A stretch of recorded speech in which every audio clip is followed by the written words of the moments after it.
Welcome to the city of JinJu. Have you ever heard about JinJu before? It's in the south of Korea, and it's famous for being the stage where the Japanese forces invaded during the 1590s for the Imchin War. In JinJu City, there are a lot of historical places. So let's start our journey by discovering JinJu Castle.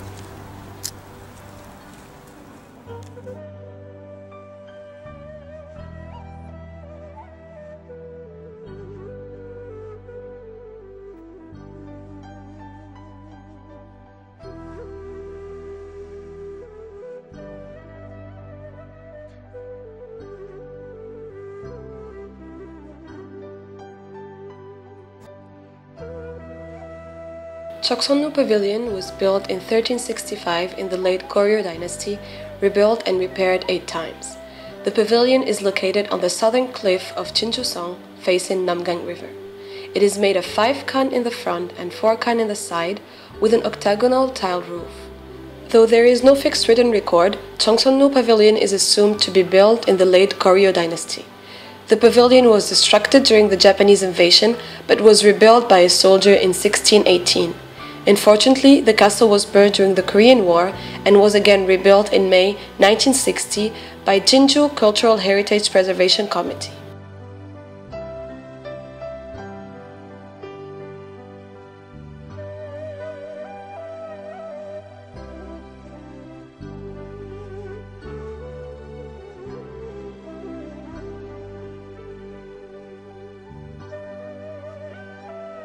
Ugisa is a shrine where portrait and ancestral tablet of Nonghae are preserved. It was built by Namdakha, Gyeongsang regional commander, in 1740 during the Joseon dynasty. The present Ugisa was rebuilt with the citizens' donations.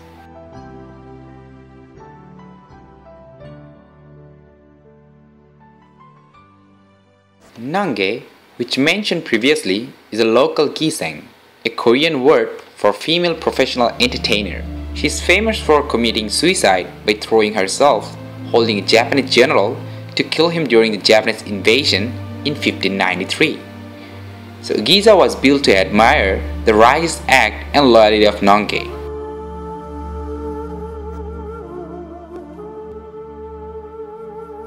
In 1980, JinJu City manufactured this bell to admire the spirit of defending JinJu during the Japanese invasion.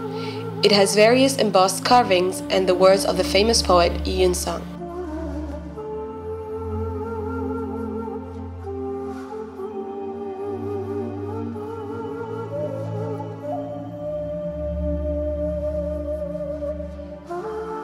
This monument was erected for the 3 generals Kim Cheon-il, Hwang Jin, and Choi Kyung-hwae, as well as 70,000 civilians and officials who died during the Second JinJu battle.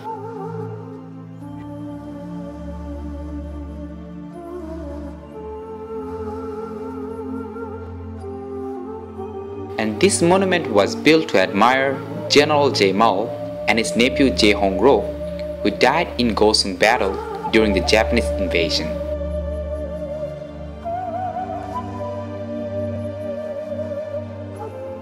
Here, we can see the super guns of Joseon dynasty, which were used to shock the military encampment and attack the enemy castles.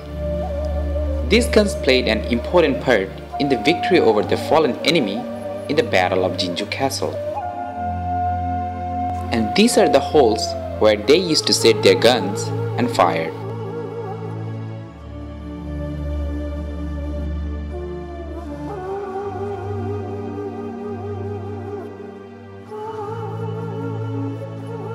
Gyeesa Sunidan was built to remember the first JinJu battle in 1592 and the loyal spirit of civilians and soldiers who died during the Second JinJu battle in 1593. It is also the symbol of overcoming national crisis in 1987.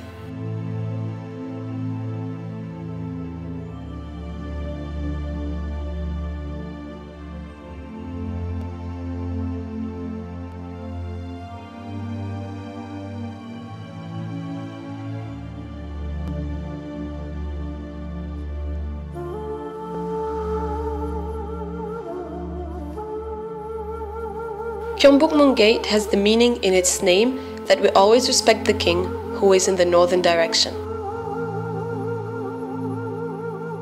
Kim Se-min was a prominent Korean general during the Joseon dynasty. He is most famous for defending JinJu Castle against the Japanese invaders during the 7 Years' War.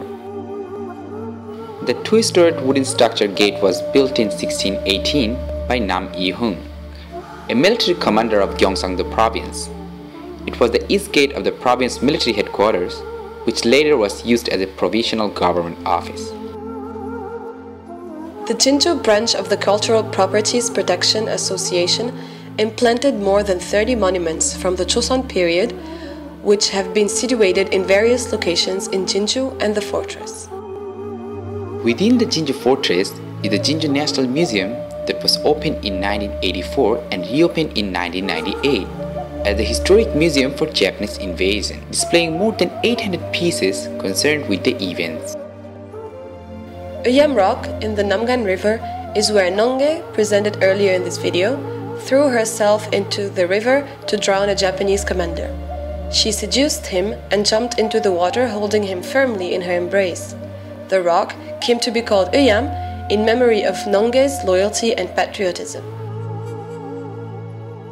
JinJu City and its famous fortress, loved and appreciated by every Korean, is not only a historical site that relays the events of the Imjin War, it is also a pretty city with delicious food and friendly citizens. If you ever have the chance, pay a visit. And don't forget to end your journey with a yummy plate of sea eel, which is called padajango in Korean.